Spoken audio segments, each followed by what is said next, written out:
Hello everybody, hope you're having a good day. I know I am, so hopefully we can learn something.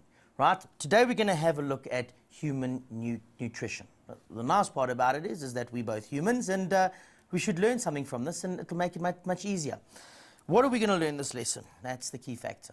First thing we're going to have a look at, right, is the difference in the dental formula between herbivores, carnivores and omnivores. Now, you do remember that your herbivores are your grass-eating animals or your plant-eating animals. Your carnivores are your meat-eating animals, and your omnivores eat both. Right, so your carnivores eat your herbivores, and your omnivores eat your herbivores and other omnivores, if that makes any sense to you. It's nice and easy, actually, but it sounds confusing. Right, the next thing we're going to have a look at, if I have a look at this, the energy that we're going to get from the food we eat, okay? Especially if I have a look at in terms of the energy requirement and the relationships between it, okay? So we're going to have a look at where we get our energy, how we get our energy, and that type of thing. Right, then we're going to identify, if I can get this right, identify the macro structures. Now, macro structures, macro meaning big, okay? Micro, let me put it this way, microscope, right, is when they put them and they look through it and they look at little cells and see how close they can get it. That is very, very small. That's a microorganism. We're looking at the macro, something that you can see with the naked eye. Right, so we're going to look at the macro structure of the alimentary canal, right, and the associated organs and their functions that run with the alimentary canal and all their different parts. Right, so we're going into detail with this whole section. Right, then we're going to have a look at the process, all these processes of ingestion, digestion, absorption, assimilation, and egestion. Right, now those few words, those 1, 2, 3, 4, 5 words, they actually are the whole process of digestion. So it's quite easy and quite nice. Right, so hopefully by the end of this you'll understand it quite clearly. Okay, let's start off with right in the beginning. Okay, remember it's herbivores and omnivores and all of that. Okay, if we have a look at it, all living organisms, right, need nutrition. Okay, so they all need nutrition for certain reasons, right? They need their bodies to function and everything like that. Now, if you have a look at us, right, we get our energy from food, from eating food, right? The only thing on earth that makes its own food is autotrophic organisms. For example, your green plants, right? Now, they take the energy of the sun and they go through a process called photosynthesis to obtain their nutrition and energy for other animals to get. Heterotrophic animals are animals that cannot make their own food, right? That's me and you, okay? Lions, cheetahs, buck, your dogs, your cats, your birds, everything like that. They cannot make their own. They cannot make their own food, right? They cannot make their own energy. So the only way we're going to get it is if we eat something. I mean, think about it. You've never seen a plant uproot itself, run after prey, and go and catch it and eat it. Doesn't do that. It lies and bakes in the sunlight like this, all nicely, and then it gets all its energy. I mean, can you imagine if we could do that? That would be awesome, right? I think so, right? So, but us, we need to go out and actually eat our food, and that's what a heterotrophic thing does. And if we have a look at it, heterotrophic, which of course is us, as we said, they need to consume, which is over here, they need to consume food in order to obtain the nutrients and energy that we require. Right? That's why you have supper, lunch, and breakfast. Right. Okay, now, what I've done is I've put a nice little circle here. Now, you all remember this, right? This is your food chains and your food webs and all of that. And these are very, very, very, very, very important in life. Right? So if I have a look at it, we first got this part over here. I'm going to change the color so we can make sure it looks nice. We're going to start in this section here, right? Trees there, the producers there, the sun is shining, it's going through photosynthesis, it's making its own food. Right. Comes along, we're going to get this herbivore, which of course is the zebra. Zebra's going to come along, he's going to eat the plants and the plant that's there, all the leaves, right? And as it goes along, it's going to be eaten by the next animal, which was probably is a carnivore, and so on. Here, all we're worried about is the trees in that, the autotrophs, right, they are making their own food, and the heterotrophs, which is the zebra, they are using the energy from the other plants or from the autotrophics. Right. Hopefully I've cleared that up nicely for you. Now, if I have a look at that quite clearly, there's specific things you need to be able to be in a specific section, right? So we've spoken about herbivores, we've spoken about omnivores, and we know about carnivores, right? But what makes them adapted to eat what they do? Okay, that's the biggest thing, because what is the point of eating something if you don't have the right tools to eat it? Okay, you go eat a very hard nut if you don't have a nut thing to crack open the nut to get the food out. It's not going to happen, right? So this is what we're going to have a look at. We're going to have a look at the different teeth and the different lifestyles that these animals have, right? Because they need a specific tool to do a specific job. You can't go and cut paper with a tweezers, can you? Right? You need scissors to cut paper. Now that's what we're actually saying here. Okay, so we're going to go through it. Different animals, here we go, different animals have different type of teeth, right? Depending on what they eat. Very easy, very simple. Okay, so let's have a look at it. Mammals, which is me and you, by the way, we mammals, and if you have a look at your buck, and we have a look at your lions, see, I love lions and buck, right? Those guys, they have specific teeth, right? And if we look at humans, right? Humans we'll get to in a few seconds. But in these mammals, you'll find certain type of teeth. The first one we're going to have a look at is your incisors, and there they are, right? They are for biting food. Yeah, now don't get clever and say that, but all teeth are for biting. It's not like that. Okay, these are their specific functions. Yes, you can bite with all teeth, but their function is for a specific thing. They are for biting food, for cutting food, right? The next one you get is your canines, right? They are for catching, holding, tearing, and killing. And yes, you have canines, so don't run around and go and bite, kill people with their canines. It doesn't work for us, right? The next one we're going to have a look at is your premolars and your molars. Okay, they are your grinding teeth. They take it and they grind. So if you look at it, they put it between there and they grind it like that. That's their job. Okay, so they're there for crushing and grinding. Nice. So we understand each other. Now, if I have a look at this little dental formula here, it's a nice one. There it is. Okay. Now I want you to have a good look at that. Now over here where you see this line, I'm gonna make a mark over there, right, and a mark over there, and that is my pen. Okay, so that's my pen. That line is my pen, and that's where that pen is sitting, right? So all the teeth to the back of my mouth is on one side, all the teeth to the other side, and of course you get the top layer and the bottom layer. Right, so that is all the teeth. Now this is a human's teeth. We've got 32 teeth, and if you count them, you'll see I've numbered them at the bottom. You'll see 1, 2, 3, and so on, all the way up to 16 on the top, and of course from 17 all the way to 32 on the bottom. Okay, now that's not how they're put. When we come to identifying things like this, or identifying your teeth and how they work, you got a specific dental formula. Okay, now I want you to have a look at this carefully. Okay, this tooth, right, that one and that one are identical, because there's one on this side of my mouth, one on that side. And of course the same with that one and that one, and the same with that one and that one, and the same with that one. Do you get where I'm coming from? So if I have a look at it, I just have to mention the one side of my of my mouth. So only this side.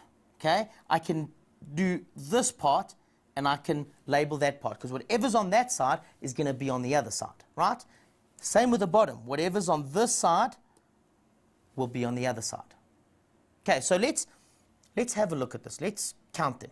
Okay, so we'll start from 1 to 8. So there's 8 teeth on the top, right? And from 25 to 36 is how many? 8. 8 at the bottom. That's plain and simple. Now, let's have a good look at what they're saying each one of these teeth are. Okay, so the first one, if we have a look at 8 and 7, okay, yeah, 8 and 7, what are they? They are called your incisors. So there's how many of those incisors? There's 2 of them. There it is. Simple. Have a look at the next one. Can you see this one over here is a canine? Can you see it? So that one is a canine. They look identical. So there's one canine, right? Then over here, two premolars. So there's two. And then the last one, if you look at all three, they are molars. So it's three. Now, with us, we have identical teeth at the top and at the bottom, which I've just shown you, right? We have 8 and 25 that are identical. 7 and 26 is identical. 6 and 27 is identical. So I can actually say, I can repeat this thing. So it'll be 2, 1, 2, 3. And to show you which is top and bottom, you put a line in between it. And this here is the dental formula that they'd write down. So in a test, I'll say, please give me the dental formula for a human. And it would be 2123 over 2123. Hopefully you understand that. Now that's us. And we are classified as omnivores because we eat meat and we eat our normal vegetables and plants and all of that, right? Okay, so that is the formula that we're having a look at. Now, what I want to do is I want to go on to specific animals. Now, we don't just look at humans with this. We need to look at more than just humans, right? So we're going to have a look at your herbivores first because we start off from herbivores because plants don't have teeth, right? So we're not going to look at the autotrophs, right? The autotroph is where we get our energy from. We need to have a look at the herbivores. Okay, so we have a look at the herbivores because they're the nice simple ones. And they have their teeth is adapted for their lifestyle. Okay, so let's have a look at it. Herbivores, they've got certain teeth. They all day, they are biting on the ground, right? So they're cutting things all the time. So if I have to have a look at this, just have a good look at the picture over here. We have this piece here, which you can see they've labeled a horny pad. I'll explain that in a few seconds, right? Then they've got some teeth there, right? This piece, they are missing a lot of teeth, okay? And then they've got this part and this piece, okay? That is theirs. Now, there's a reason for it. The front teeth right at the bottom is there to pull up the grass out of the ground and break it or bite it or cut it. The top, the horny pad, it doesn't need teeth to join each other. What they've done is they've put a horny pad so that if these teeth come together, they create a complete cut, straight surface. Because if you've got teeth on teeth, you're going to create, if you have a look at it, it's like this. You see how the tooth, this finger and this finger don't touch, right? That means it's only going to eat what these fingers cut. And there's a hole between the fingers, it's the same thing. Whereas if I have a horny pad, right, if I do that, well, that way, and these teeth come up, it's flat. Can you see how they're all touching? That's the point of it. It cuts down a lot of grass. Okay, now, that is the first part. Then you've got this section here that's empty. Can you see this section? That section there is normally where you get your canines. Now, these things don't need much of canines. Yes, they've got, which I'll explain in a few minutes, but they don't need that much canines. They don't chew with the front of their mouth. So they're not going to have these molars and premolars through the whole part of their mouth because they don't need it. They only need it in the back. Okay? Then, the top teeth of this animal, you'll get premolars because it's for grinding, and they're normally a little bit sharper than your molars. And then you get your molars, which are completely flat and they grind. So they're going to have those two. Okay? I'm not worried about numbers now. We'll get to numbers in a few seconds.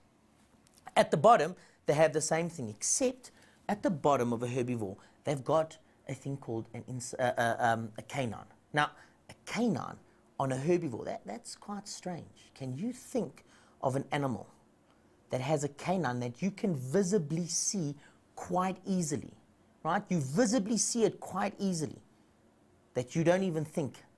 Okay, I'm going to move on. I'm going to get back to that in a few seconds. Right, let's have a look at the dental formula for this animal. By the way, this animal is a sheep. Okay, so if I pull this down, there's the dental formula. Okay, I, of course, stands for incisors. C stands for canines. P stands for premolars, and molars are M. Now let's have a look at it. At the top, how many teeth was at the top of this thing? None. It was a horny pad. How many of the canines were there? None. We didn't see any. Then we've got 3 molars and 3 premolars, right? Well, 3 premolars and 3 molars. Sorry, guys. So you with me there?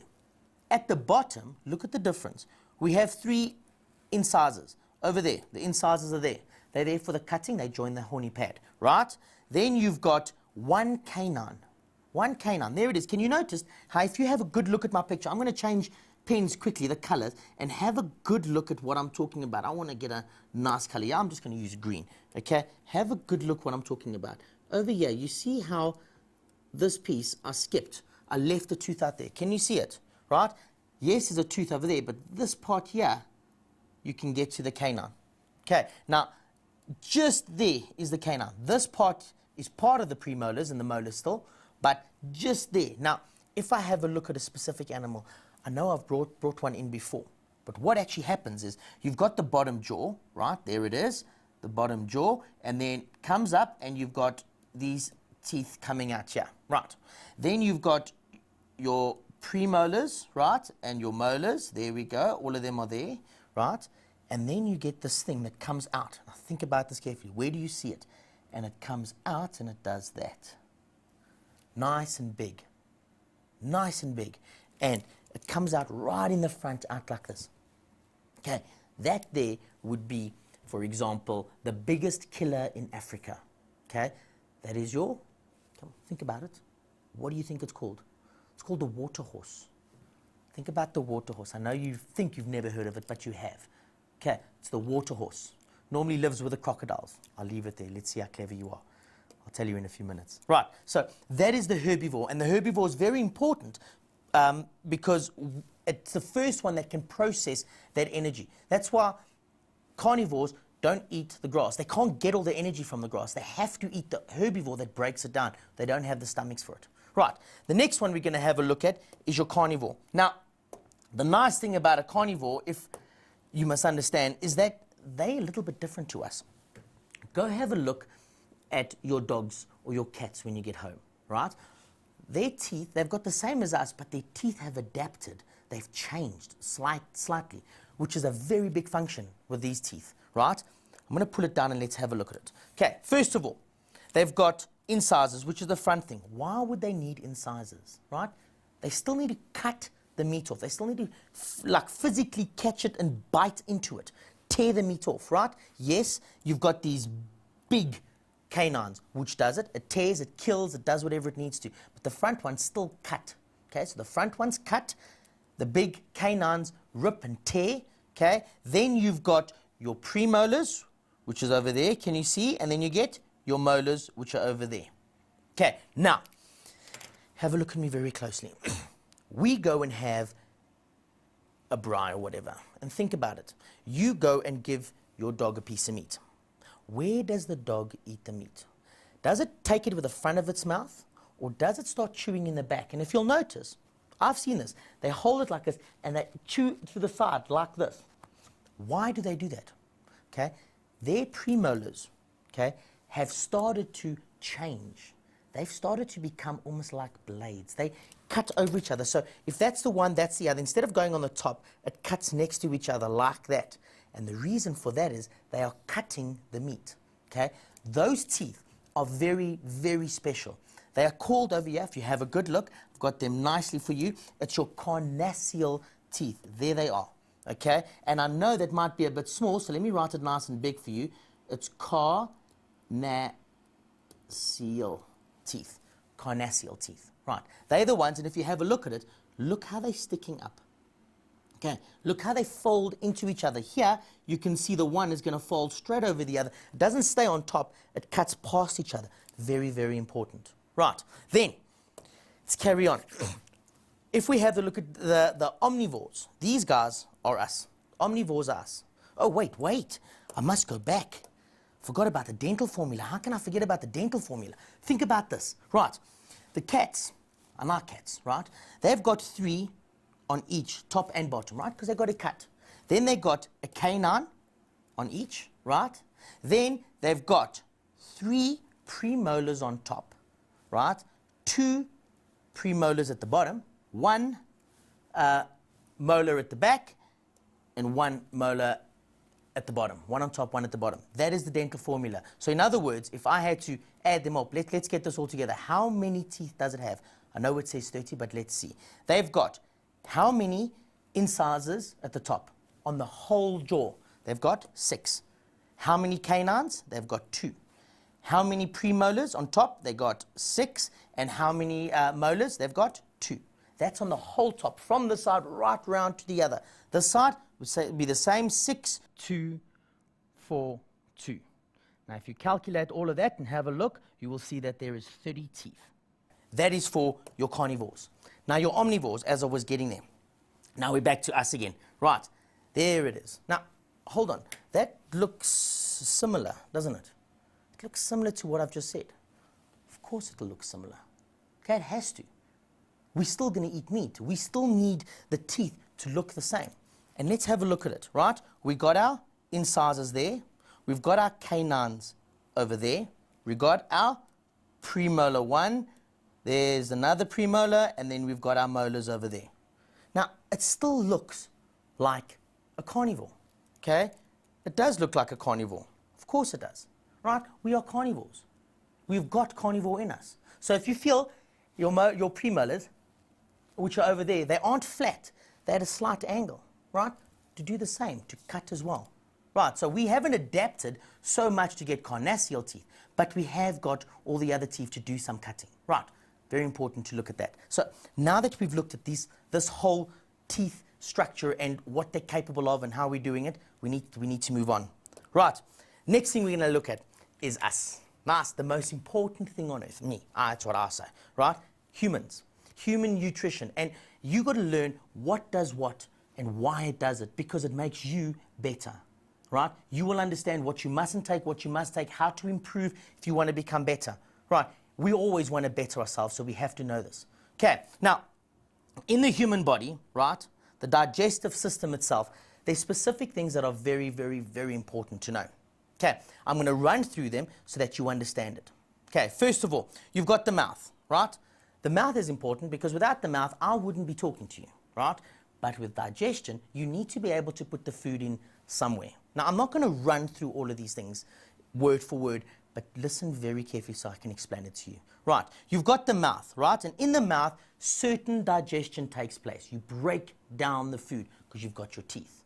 Okay, then let's move to the other side, onto the other side of the page. You've got your salivary glands. Now, salivary glands are very important. They secrete saliva. It makes the food moist and juicy. You know what I'm trying to say? It makes it adds certain things to digest it, but the main function is, have you ever tried to eat something like penutra without milk? Hey? It blows your mouth. You can't eat it. You can't swallow it. It's too dry. It sucks up everything. So you add saliva to make it moist so it becomes slippery. You understand where I'm coming from? Okay? Plus, the nice thing about saliva is it's got enzymes that break down the food as you're busy swallowing. So there's 2 functions, to make it slippery, right? And it adds enzymes. Cool. Then we have a look at the esophagus, right? Without the esophagus, how would we get the food down to where we need to absorb it? Okay? It's a pipe. It moves down. Now remember, it's got certain muscles in it. And that muscle does a specific action, right? And that action, I always mention the word to my boys, right? And I ask them to explain it, and they do this. Now, that doesn't help me, because how do I explain this in a test? Are you going to write that on a page? Just like, it doesn't work, right? The muscles contract and relax, okay? And they do that, what's the word? Think about it. Antagonistically to each other. In other words, when this one contracts, this one relaxes. Then this one contracts, then this one relaxes. Do you understand where I'm coming from? Very, very important, the esophagus. Right. Now, I'm going through specific parts, okay? Let's have a look. The stomach. The stomach doesn't do absorption as everybody thinks, okay? The stomach is a big, big muscle. And that stomach, what it does is it contracts and it relaxes and it turns and it does. Have you ever seen a baker bake? Okay? They take flour and they put on, and they punch it and they hit it and they turn it and they go mad because they need to mix everything together. Now, in the stomach, we add stomach juices, for instance, like hydrochloric acid to break down more things, right? And as you're turning it and you're pushing it, it's getting to all the molecules and it's getting in there. Do you get where I'm coming from? Now, it does that for a reason, okay? It gets deep inside. Make sure that the whole thing's covered with hydrochloric acid, right? Okay, now also, You're going to get things like amylase and pepsinogen and all of that. Those are all the things, but we'll talk about them later. But all gets added in the stomach. Right, so that's the stomach. The stomach's very important because if it doesn't do that, the food is going to get the hydrochloric acid on the outside, but the inside is not going to get any. And if it doesn't have that, we can't break it down. You with me here? Now, the next one that we're going to have a look at, I know I'm staying on the one side for now. It's perfect. The pancreas, okay? The pancreas is very, very important, okay? Because the pancreas secretes pancreatic juices. Now, the pancreatic juices is like bicarbonate, which neutralizes the stomach. Now, just think about it. Your stomach produces acid, right? And if we put that straight into the small intestines, what happens is that hydrochloric acid starts burning the skin away, right? So that's also bad. So instead of letting the hydrochloric acid burn us, let's neutralize it so it doesn't burn us anymore. So that's the one job that it does. Right, and it adds, like for example, trypsin and all of those specific things that break down protein, pepsinogen and all of those. Right, now, let's have a look. I'm coming down again. Large intestine. No, we've gone too far. Let's go back up to the side. Okay, you get the pharynx, which helps with the swallowing. It gives that swallowing thing. I mean, have you ever tried to hold something that you want to eat as far back as possible without swallowing? But after a while, you swallow it. You have no choice. That's the job of the pharynx. Right, then you get the liver. The liver is very important. The liver is the one that actually cleans out specific parts, right? I know that you think your kidney cleans out, but your liver actually gets rid of alcohol and drugs and all of this stuff. Liver is very, very, very important, right? It stores vitamins. It's where your glucose are stored, for instance, right? Liver is very important. Plus, there's a specific organ on top of the liver that produces a thing called bile, right? And that liquid helps with digestion, right? So that's cool. Then we get as I said, the gallbladder. What does it do? It stores the bile. Clever. Then you get the small intestine. Sorry, I've just gone over that completely. The small intestine is very important because the small intestine is where absorption actually takes place. It doesn't take place in the stomach, it takes place in the intestines. And as it's going, it starts sucking everything out in the small intestine. And the small intestine is the longest part of this digestive system. Okay? It is very long. I can't remember how long it is. I think it's about 5 meters. I mean, that's long. Think about it. The door's only 2. Okay? So it's a long, long, long, long pipe. Right, and it's also specially adapted, which you have to know, so I'll explain that as well. Okay, then you get your large intestine. Let's go back to the large intestine. The large intestine only absorbs water, nothing else. That's why when you got a runny tummy, you become dehydrated very quickly. So you've got to drink a lot of water so at least some gets absorbed. Are you with me? So when you're dehydrated, right, and your stomach's running, you've got to drink your water. Please don't forget, very, very important. Okay? Then you get your rectum. Now your rectum is where you store all the unwanted stuff. Cool? And how do we get rid of it? It passes through the anus. Passes through the anus, the opening where the feces will come out. That's, in a nutshell, our body. Okay, our digestive system. Simple, easy, and effective. Right, let's move on. We're going to have a look at the different things, what actually happens. Now, first name that we see, okay, the first specific one we're going to have a look at is ingestion. Now, the in should give you roundabout what we're doing. We're putting the food in our mouth, okay? So ingestion is just simply putting the food into the body, okay? So if we have a look, this is where food is taken into the alimentary canal, so in the mouth. So you do ingestion in the mouth. Nice, easy, simple. Right, carry on. Next one, digestion. Now, we always thought that digestion was taking out all the nutrients. It's not. Digestion is adding chemicals to the food so that we can break it down into its smallest form for us to absorb in. Think about it carefully. Breaking the food down in our stomachs or in the esophagus or in the small intestine so that we can actually absorb it. So let's have a look what it is. This is where a large insoluble molecule of food is broken down into smaller molecules, making it smaller. Smaller it is, the quicker it gets absorbed. Right. The next one is digestion is always a physical thing. It's not a chemical. It's not a, how do I say this? It's physical and chemical. But there's no absorption. Remember, the physical is when the stomach is turning like this and breaking it down, making it smaller. Right. So put it this way. If you want to take a piece of Play-Doh and you want to make it smaller, you've got to physically break it all over the place, right, to move it all over the place. Or you can throw hydrochloric acid on it and melt it. You get where I'm coming from? It's two ways. But it's better to do it both. It's much easier and much, much quicker. Okay, then this is how we break it down. Firstly, we go through chewing, which, of course, another name for it, please don't get confused, they like doing this. As teachers, we love it. Chewing's real, proper word is called mastication. Okay, mastication. It's the breaking down of food using your teeth. Okay, and adding saliva. While you're chewing it, your tongue, which is the most inquisitive muscle, moves the food around and gives it all, and you get the saliva coming in and it changes it all together, right? And it forms a thing called a bolus, right? The formation of a bolus.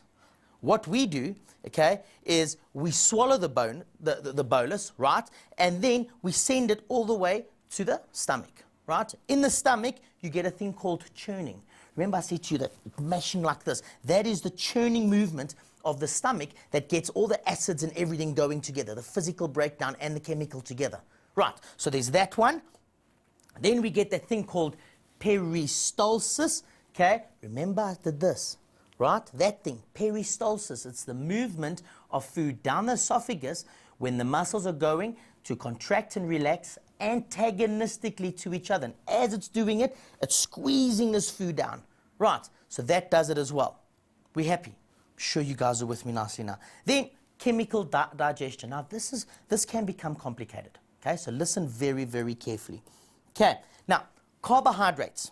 Carbohydrates is it's not a simple sugar. You have to break it down into simple sugars. This is where we get our energy. Carbohydrates is what we use for energy. Right, now carbohydrates, to break it down, you need things called your carbohydrates, okay? And they're broken up into different ones, okay? You don't really need to know exactly which one is for which part, okay? Carbohydrates, for example, you get it in your saliva, okay? That's why bread tastes so sweet, right? Because as the saliva is going on the bread, it turns it into a sugar that's nice and sweet, okay? And you will get amylase, you get maltase, you get sucrase, and you get lactase. Okay, so all of those together. Let's see, there, I've separated the words so that you can see what's going on. There we go. So you get amylase, maltase, sucrase, and lactase, and all of them breaking down specific carbohydrates, right? And you get it in the mouth, get secreted in the mouth, the pancreas, the pancreas, and the small intestines. Okay, and they produce glucose, which is like your sweets, sugars, right? Fructose, which is sugars that you get from plants, like your apples give you sucrose in that, right? And galactose, the same thing. Cool. Then the next one, you get proteins. Proteins, we all know what protein is. That's what we eat, right? All the meat, that's the proteins. Now, we need to still break it down. Now, to break that down, you need specific enzymes as well. And the first one we're going to have a look at, all these together are called your proteases, right?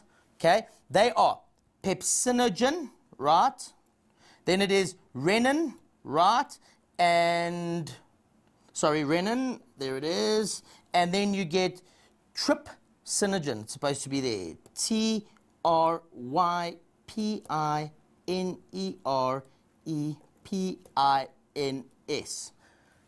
Okay, that is trypsinogen, right? And those guys break down the proteins. Okay, and if you have a look at it, you get them in the stomach, the pancreas, small intestines, all the parts where chemicals are added, right? And we're going to end up with amino acids, the building blocks of protein.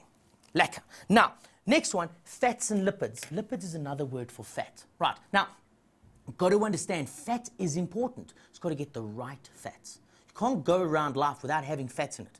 Very, very important. Now, fats are broken down by lipase. Okay, one thing, lipase, and that lipase produces a thing called glycerol, there it is, and fatty acids, which we need. Okay, and that gets secreted by the pancreas and small intestines. Have you noticed those small intestines are always involved, and so is the pancreas, right? Pancreas, that big thing that I was telling you about, right? Pancreatic juices. Nice. Now, I'm going to carry on. Absorption. Now, we've done ingestion, right? Which is the taking in of food. We've done digestion, which is the mechanical and chemical breaking down of the large molecules into smaller molecules. That is digestion. Okay? If I had to put digestion in an easier way for you, it's like taking a big rock and smacking it with a hammer and going mad, making it into a nice big pile of sand. Right. That is digestion. Now we're going to come to absorption. Now, absorption is very important because this is where we're going to take in our nutrients. Okay, so absorption is when we take these broken down molecules, or the food molecules, and we put them into the blood. Okay, so we take it and we put it into the blood. Okay, the digested food is now in a soluble form. Okay, so in other words, it's in glucose, amino acids, glycerol, and fatty acids, right? All the small things, the simple building blocks of those specific things, right? And then we absorb them by diffusion into the villi that line the small intestines. What is a villi? I mean, for goodness sake, we're just talking about the small intestines. Now I'm bringing villi. It's not a village, it's a villi. I'm going to explain villi in a few minutes and why we need villi. But firstly, I want to ask you, do you remember the difference between osmosis and diffusion? There's diffusion, there's it, diffusion. Osmosis is moving from a high concentration to a low concentration, right? Simple, but it has to do with water only. So, osmosis is moving water from a high concentration to a low concentration. Okay? Diffusion is moving a substance or a liquid or anything from a high concentration to a low concentration. So they're identical, except osmosis is with water only. Okay? And please don't get confused with a high water potential and a low water potential.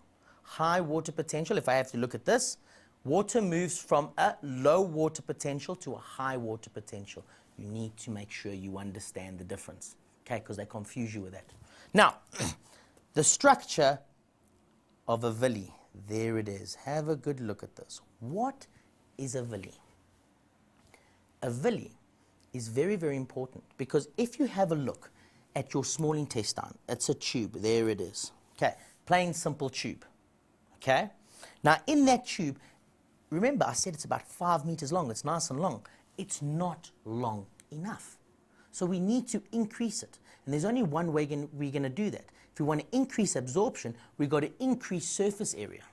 So what we've done, okay, now watch this carefully. If this green that I've just drawn is the small intestines, what I want to do is I want to erase that whole thing again, okay? I just want to erase it so that you can see what I'm talking about, okay? Now, I'm going to do it in yellow, so watch carefully. This is what the small intestine actually looks like. Okay, and if you have a look, I'm making little bumps. Can you see it? Right? That's what the small intestine looks like.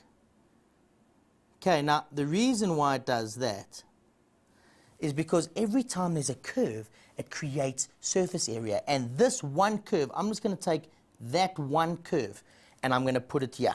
See how I've done it? Okay, that's very important. Now, this thing here increases surface area. Now, have a good look, because they always ask you this, it's not a single cell, it's many cells, okay? And this structure here that's running next to my pen, all these little balls, those little balls there are very, very important. They're called columnar epithelium, okay? It's a very thin cell, single cell, so that it can absorb very quickly. Thin and single-celled, okay? So that's the first thing, that's what makes it so special. It's thin cuboidal cells, right?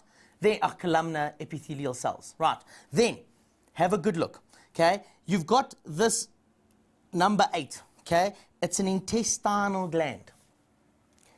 The big name for that is the crypt of Lubicune, Okay, I'll explain it later. Now, the crypt of Leverkusen, all that does, right, is it helps with, it secretes all the proteins that's got to be broken down as well. That's firstly. And second of all, it can also add hydrochloric acid to help break down the other substances that we need to break down. Right. Then you'll have a look. Number 10, they've got this thing called a goblet cell. Now, what a goblet cell is, it actually looks like that. Okay, and it secretes things out. Okay, it secretes some mucus.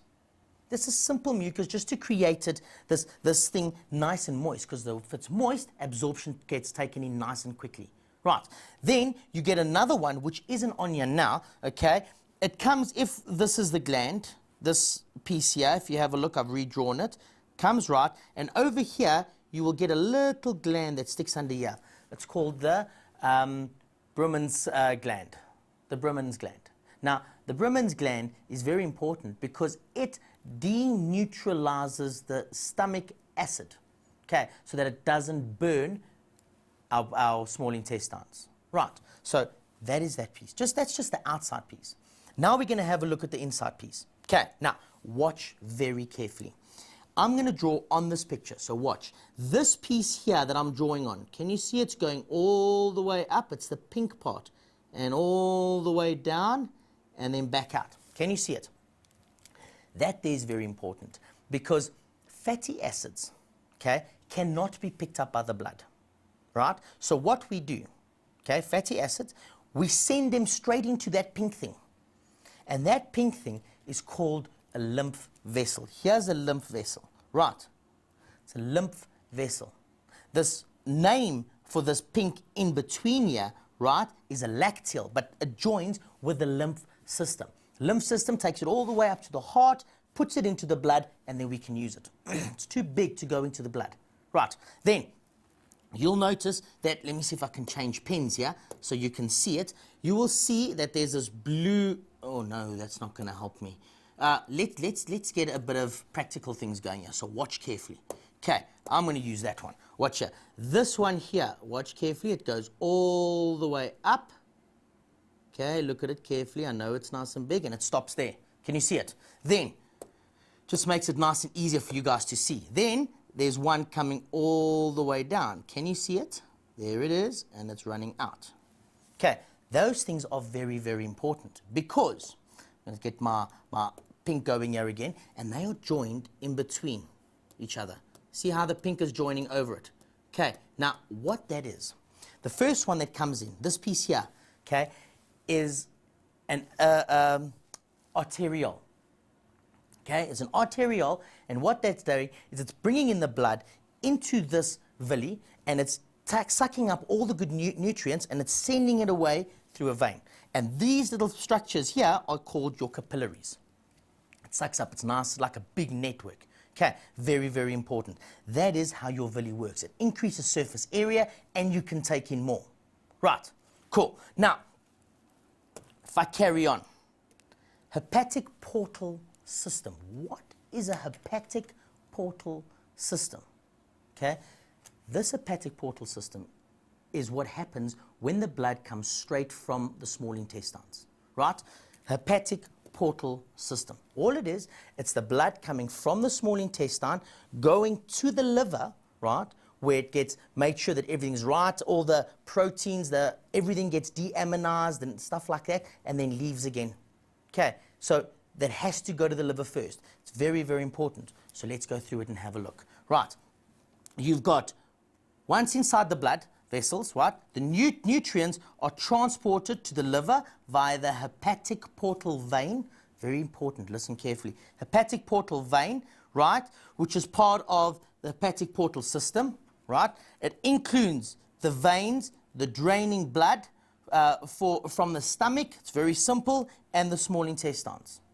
Then it says the liver, in the liver, many nutrients are processed.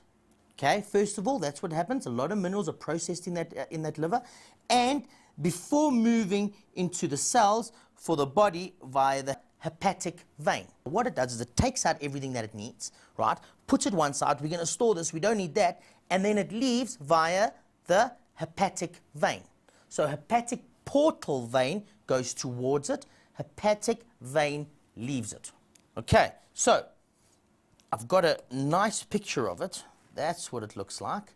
There it is, hepatic portal system. Now, the liver, as you can see, it's quite labeled quite nicely. Now, the orange things are the things we're looking at.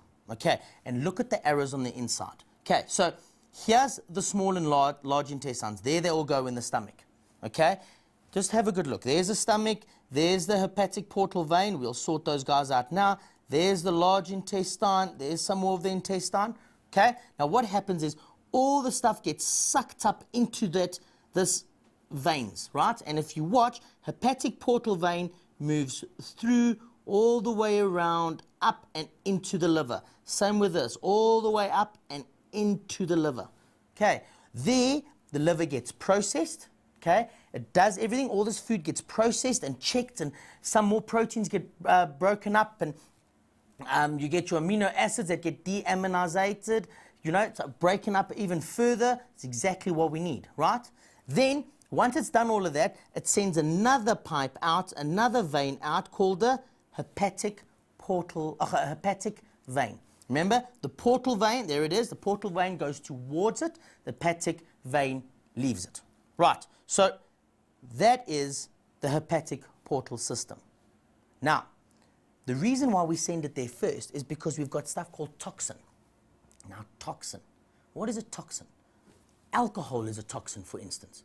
Drugs are toxins, right? The body doesn't like them, so we need to get rid of it.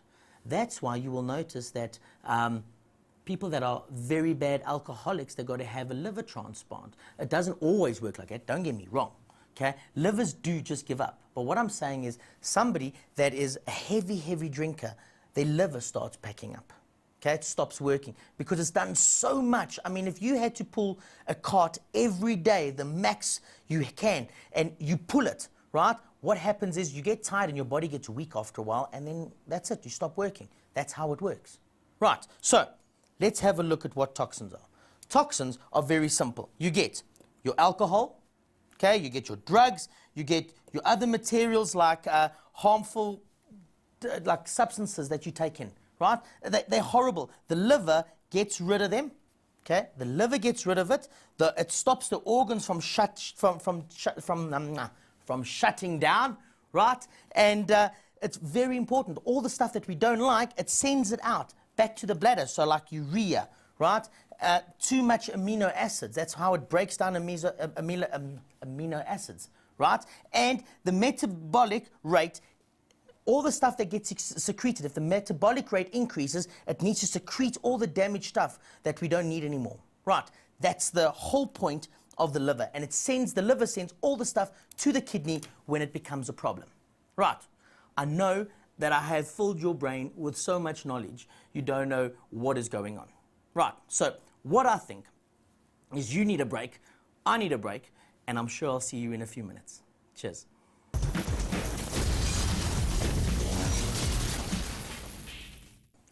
Glad to see you back, and with all that knowledge that I've given you, let's see if you can put it into practice, right? Because we always try and confuse people with questions, so let's get straight into the questions and help me out here. Right, first question, very nice, it's very simple. They always say, study the diagram 1 and answer the questions that follow. Right, that's very simple. First one, diagram 1, it says diagram 1, it's showing the digestive system. Plain and simple, but it's not the whole digestive system. We're missing the mouth. Right, so let's bring that down and have a good look.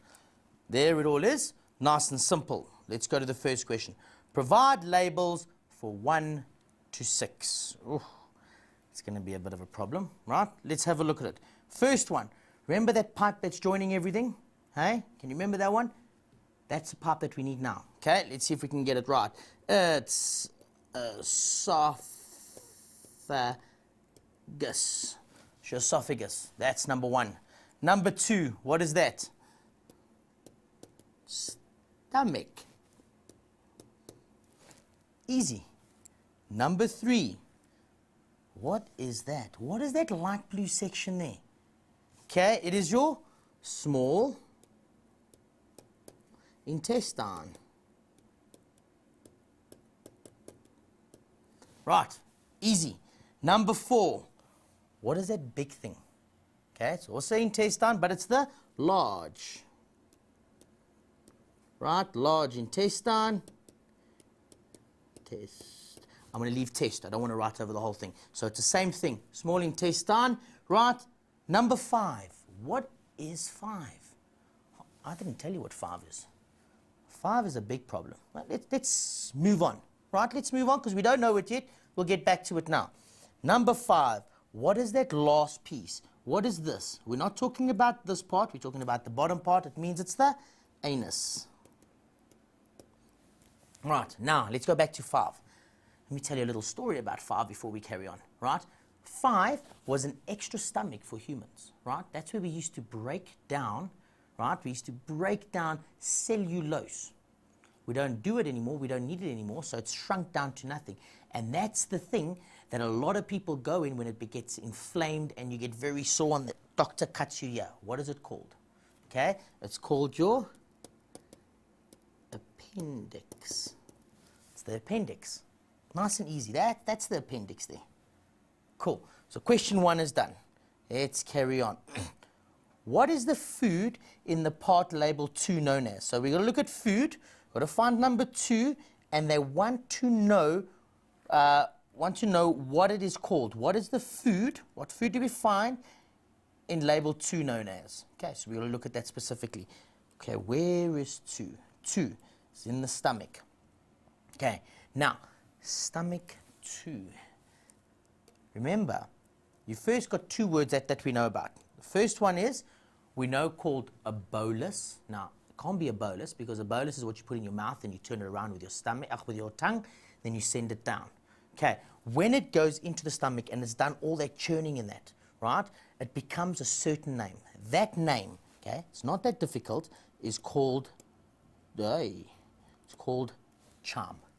Okay, that's chyme. Chyme is what passes into the small intestines. Okay, it's where chemical and physical digestion has taken place. Can you remember that? Now it's time for absorption. That is that part. Nice. I'm glad you guys are all getting this right. Now let's have a look at this.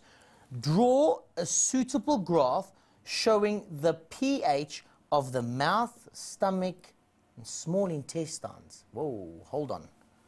This is not going to work for me. How are we going to remember this? pH levels. What is a pH level? It tells you whether you're acidic or not. Okay? Now, this is very, very, very important. You've got to understand it's very important.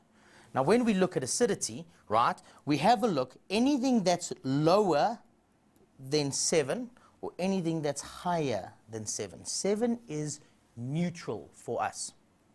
Okay, so if I have a look at it, 7 going lower is your acid, okay, and here is your alkaline. 7 up to 14 and 7 up to 0. That's how we work it. That is the scale we're looking at. Okay, so let's have a look at it. I'm going to extend my page so we can see what's going on. Firstly, they want a suitable graph. Okay, so we know for a fact. On a graph, I'm going to extend this paper nicely. On a graph, it comes down and across. Yes. Okay, and we're going to start with the x-axis and the y-axis. Okay, we need to know which is the dependent and which is the independent variable. Okay, the dependent variable is what we change, and the independent variable is what we mess around with. The dependent variable is what changes because we messed around with a certain thing. So here would be, for example, if I have to look, what are we putting down here? We're putting digestion in stomach. So let me get this lower down. Digestion organ. Right? And over here on the side, I'm going to try write to myself, we're going to have a look at pH level. Right, simple. Okay? And remember, we've got certain ones. We're going to have a look. Let's see what we're going to have a look at. Mouth, stomach, intestines. Mouth, stomach, and intestines. And on this side, we're going to have a look at the acidity of it. So acidity, we're going to start with 0, okay? Now remember, I don't have a ruler here. It's got to be the exact same amount. Okay, so I'm going to try and do it. It's 1, 2, 3, 4, 5, 6, 7, 8, 9, 10, 11, 12, 13, 14. There we go. And I'm going to bring this down, so they're up, and I'm going to erase that so they all look roundabout similar, and we've got our points there. Okay, and it's going to be 1, 2, 3, 4, 5, 6, 7, 8, 9, 10, 11, 12, 13, and 14. We're happy with that part. Remember, this is the y-axis, and this is the y-axis, and this is the x-axis. You don't have to put it in there. Right. Now, we get different types of graph. We get a bar graph. So if I have a look at it, that's what they look like, a bar graph. You get a histogram, which is that. See how the bars are all touching? Okay. You get a line graph, plain and simple. Now, a line graph and a histogram, right, they talk about the same thing but over different times. Like, for example, we're looking at rainfall in Gauteng from January to December. So this whole thing has got to do with Gauteng, and it'll be January, February, March, April, May, and you can see how it goes up and down, right? That's what you'll get with a line graph and a histogram. A bar graph, on the other hand, is an individual thing. Like, for example, how much rain is in Joburg in January? How much rain is in Pretoria in January? How much rain is in Cape Town in January? So you can't make it look like a wave. You can't have a line. They're individual, separate things. So let's have a look. We're having a look at a mouth, which is completely separate to a stomach, which is completely separate to the small intestines. Okay, so I'm going to represent, just so it goes quick. Mouth is M, yes. Stomach, which is ST, and small intestines is SI, just so that we can see what's happening. Okay, so stick with me. Now, I'm going to put it here. Firstly, I've got, first one is the mouth, which is my mouth. Then I've got my stomach, right? And then I've got my small intestine, right? I'm going to make it small like that. Now, through my knowledge, I have to have a look at different parts. I know for a fact that the most acidic thing would be my stomach, okay? And my stomach is at an acid rate of 3. So if I had to bring it there, I'm going to go there and say that is the amount of acid I've got in my body, in my stomach. Right. If I have a look at the small intestine, remember it's very, very, all this acid has just come out of the stomach, and I've added all that, the alkaline, to make it not as acidic, right? So I know the small intestine is round about 8. So if I had to pull round about 8 through, I'm just going to do that so that you can see that is what my small intestine will look like, right? I'm going to erase that because I don't want to see it. And then I know the mouth is normally not that acidic. It's close to it. So it's normally round about 6 or 7, right? So it's a little bit acidic, but not much. So the mouth would go round about there. So look at the difference. Okay, so if I have a look at it, the acidity but from the mouth to the stomach is a lot, and from the stomach back up. So the acidity changes quite a lot in your whole system. So that is the graph that we are looking for. Right. It's a nice graph. It's nice and easy. Please make sure that you label your graph. And this graph labeling would be, let's see, pH. I'm going to write it down. It's going to be pH level of the stomach, small intestine,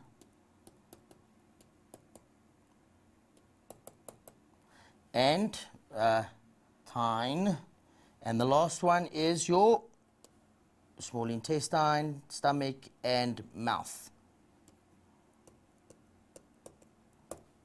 That would be the heading of the graph. Man, I'm going mad today. Right. Simple and easy, right? It's not that difficult. Let's carry on. So look at the graph. Don't forget, this is the wrong graph. This is the wrong graph. You cannot get marks for those graphs, right? We're looking at a bar graph, individual bars. Okay, next one. Question 2. Okay, so the first question was quite easy. We can get there. Question 2. Study the diagram. Have you noticed they're always asking you to study a diagram? Right, well, study the diagram and answer the questions that follow. Okay, name blood vessel 1 and the valve, so name the blood vessel 1 and the valve labeled 4. Oh, hold on, where's 1? There's 1. Okay, so we're looking at this vein and we're looking at this part here. Okay, let's have a look. What veins are these first of all? Okay, these veins are the ones that are coming from the liver. Can you remember the big liver there? This one is coming from the small intestine, so it's the hepatic portal vein. So what is 1? It is hepatic vein. Right, it's a hepatic vein, simple. Right, we all happy with that? This here, what is that thing on top? Okay, but before your stomach is at the top and at the bottom, once food has gotten in there, we don't want it to come back out. So we get something that closes it, and it's called a round muscle. Now this round muscle, its name for it is a sphincter. Okay, now a sphincter. Now the sphincter is very important because it stops food from coming up. And this part here is close to the cardiac, in other words, the lungs, right? So it's called your cardiac, right? I get sphincter. It's your cardiac sphincter. Okay, round muscle. Cardiac sphincter, very, very important because without that, the food's going to come back up. Okay, now, let's go back down. The pancreas, which is labeled 5, let's just go make sure. There's 5, the pancreas. The pancreas is an endocrine gland as well as an exocrine gland. Okay, name one endocrine function of the pancreas. Now, what is the difference between an exocrine gland and an endocrine gland? Okay, I'm going to teach you quickly, just so that you know, because you need it for matric anyway. So listen carefully. The difference between an exocrine gland and an endocrine gland is an exocrine gland gives off a specific thing and gives it off in a duct to a specific place. So you've got the pancreatic duct that secretes pancreatic juice. So it sends all the juices to a specific duct and it puts it into the small intestine. That's exocrine gland. Okay, when you've got an endocrine gland, it takes whatever it needs and it puts it into the blood system to go around the whole body. Does that make sense now? That's the difference between an exocrine and an endocrine gland. Exocrine at a specific place, endocrine all over the body. Now it wants to know an endocrine gland. What things would you find as an endocrine gland? So name one endocrine function of the pancreas. Okay, very, very important one, this one. Okay, it regulates the glucose level in the blood. Okay, so it says name one endocrine function of the pancreas. It doesn't ask you what hormones, nothing. It just says what is its function. So it regulates glucose in the body. Right, simple and easy, not very difficult. Right, let's have a look at it. In which part would you experience heartburn? So in which part would you experience heartburn? Now, what is heartburn? I mean, I can tell you now that it's a rubbish name. I don't know why they call it heartburn. But its heartburn is normally here, okay? It feels like your chest is on fire. Now, can you understand why that is? It's a very, very bad thing to actually happen to you, because heartburn is actually doing damage to you. That's what heartburn is. Now, heartburn, it feels like it's over here. What has actually happened is, if you look at the board, all this hydrochloric acid that's in here, right? This sphincter hasn't closed properly, so what it does is it pushes it up. And if this is the rest of the esophagus, it pushes up and it starts burning the esophagus. Hey? So you actually breaking down your own esophagus with the hydrochloric acid that we got in there. That's why it's so bad. That's why it's called heartburn. It burns. And because it's here, right up here, close to your heart, it feels like your heart's on fire. That's why they call it heartburn. So it shouldn't actually be called heartburn. Okay? So you must think about that carefully. But use heartburn, it's actually quite nice. Okay, now, the question was, if I bring it down here, where is it? Which part would experience heartburn? Okay, and there it is, number 4, the cardiac sphincter. Okay, just past the cardiac sphincter, that's where you would find heartburn. That means the cardiac sphincter hasn't closed properly. It's a little bit open, so all this hydrochloric acid could come up. That's why we need a sphincter there. Right, cool. Now, explain what happens, explain what heartburn is. I think I just have. Let's go over it again. Heartburn, as I said, is the acid coming past the cardiac sphincter up into the esophagus and breaking down the esophagus wall, so we're actually digesting our wall of our esophagus. Now that doesn't sound very nice and great, is it? Okay, so very, very bad. Okay, and some people get it very bad, and that's why they got to take things like Rennies or Gaviscon or whatever it is, because what that does is it makes an alkaline substance down the esophagus and onto the stomach, and then makes the stomach neutralize it. It neutralizes the acidity in the stomach. Okay, so that's what it actually is. Cool. So, next question. Okay, now this is a big question. Okay, this question is very, very important. I told you that they will ask you questions like this. It says there, draw a villus and label the relevant, so you got to draw it, first of all. You got to label the relevant structures and always look at the mark allocations. 2 marks for drawing, 1 mark for heading, 7 marks for labels. Okay, so your drawing's got to be neat. It's got to have proper biological drawing, right? 1 mark for heading. So please, first of all, okay, you'll write here, what can I say?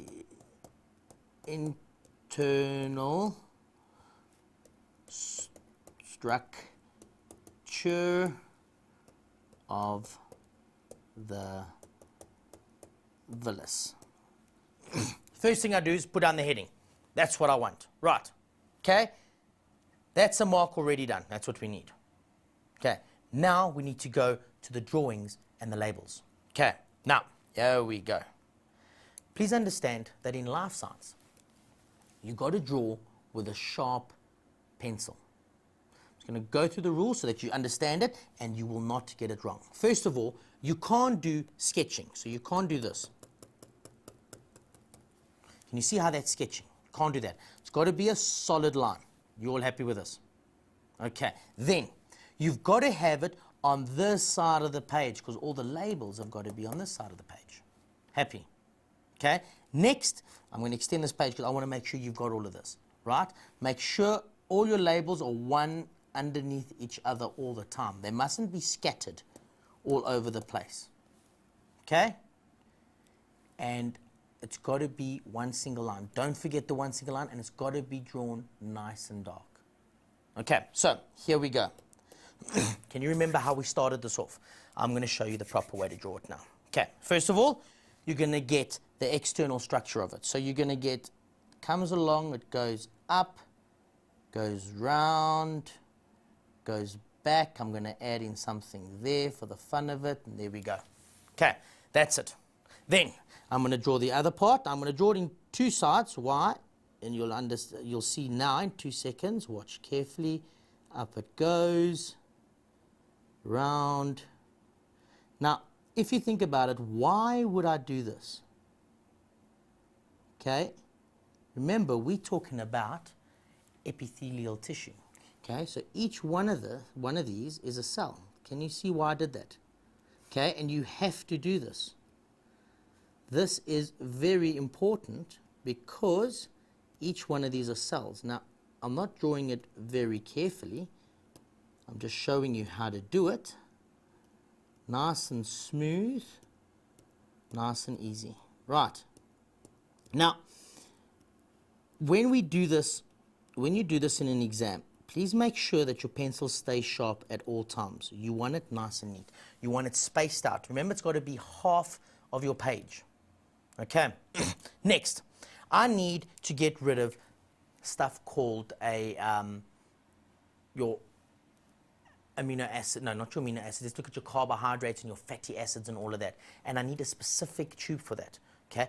Can you remember? That was called your lymph vessel. Can you remember it? So here I'm going to draw in a lymph vessel. So I'm going to draw it nice and low. There it goes. Let's add more spacing here. I want to erase this so we can get closer. Here it is. I'm going to bring it in there. There's a lymph vessel running along, right? And from there, it's going to come in there, and it's going to go up, right, nice and tight. Let me see how far I can go up. Right, yeah, there we go. It's going to go up, touch, and back down. Can you all see it? There it is. And it's going to come back and carry on. There we go. That is your lymph system. We happy? Now, there is something comes towards it and something leaves. So let's get it going there. We have this structure that runs across like this. Okay? It comes up, right, it joins there, it comes back down. Watch carefully. It's going to go even lower, and it's going to carry on there. Now watch. It's going to come here. It's going to go up. Remember, this is very difficult, and I know it becomes confusing. Joins there. It comes back all the way down. Okay, and there. There's this structure here. Okay, and that one joins with that one. And then, of course, where I've made a mistake is there. It comes up. This one goes there. This one joins there. And that one joins there. This one comes out. And that one comes out. Now, that looks hell of a difficult. And you can't see it. So what I'm going to do is I'm going to say, add a little bit of color just for you. But you're not allowed to. So just remember that. Right. Okay. So I'm going to add a bit of pink. Right? Well, that is pink. That's not very clever. I'm going to take green. And if I have a look at green, green is going to be your lymph system. So that's all green. You happy? That's all green. Going all the way up. Let's bring it up there. That's all green. All the way to the top. You happy with that? Now, let's go back and let's take some white. And white is this system here. That's a whole tube. Watch carefully. There's the tube. This tube comes up, goes in there, carries on, and it stops there. And it carries on going there. Can you see it? Next thing, I'm going to take the next color, and I'm going to take your, let's say, the orange, right? And from there, I'm going to do this piece. And there's the orange. Look carefully. There it goes, that tube, right? And there it is. It goes all the way up there. Right? Can you see it? And it comes back down here. And it goes out there. That's what it looks like. Now, these ones have got veins that go across here. Well, these funny little things that go across here. It's got to be smooth so that you can see it. Okay, and the other side I forgot was white, so let's get this side, and they work opposite to each other. Let's have a look. Right, hopefully you're getting this and you're understanding and you can start seeing it. Right, you're seeing how this is working. Now, one thing I have forgotten, I normally leave it for last, is this little thing over here. Okay, it's still on, need to go red, pink there. It comes down, goes round, goes back, comes up. Down, round, up, and back. And each one of these are cells as well. Right? There we go. That's the drawing completed. Right? There we go. Now we need to go to the main part. Right? Labels. This here, you should get 2 marks for, with ease. Okay, if we have a look at the labels, okay, it's going to be labeled quick, so you must watch. Okay, first of all, I know for a fact I've got to draw a line down the middle so that everything stops at the right place. Oh, wrong way. Stops at the right place. Okay, let's go to the bottom. The first thing we're going to label is that. We can label that one. We can label that one. We can label that one. Right, we can label this piece here. Happy? We can label this orange piece. Can you see it? Then if we carry on, we can label this pink thing in here. There it is. Yes. We can label the white part, which is there. Okay. And then we can label this piece here. And don't forget about this specific label here. You bring it across and it's nice and straight and down. There we go. There are the labels. I've put in quite a few. Right. If I have a look at it, I've got epithelial.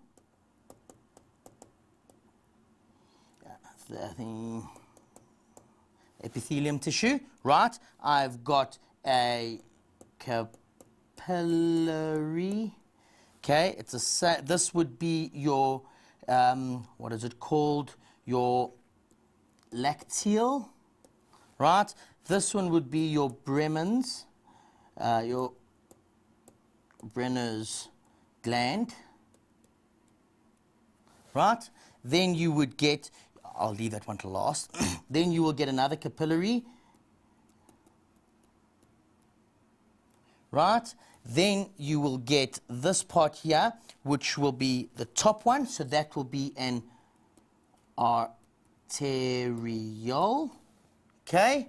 Then you will get the bottom one, which is your venule. There it is, your venule. You're all happy. And this one would be your what's this thing called? Yes, it's your give me 2 seconds. It's lymph vessel.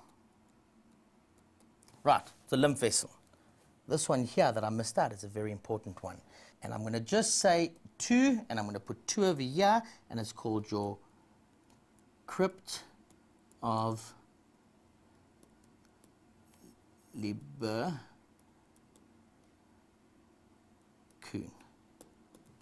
Crypt of Lieberkühn. That is that part there, number 2. Right. That is how you do a drawing with life science. Have you noticed all the labels are on the right-hand side? Please don't forget, label lines have got to be in ink. Right. So, hopefully I've helped you guys out, right? And I know I've had a hell of a lot of fun, right? And I know you have, and have learned a lot. Please remember, study hard for your test, relax when you get in there, and I'm sure I'll see you soon. Cheers.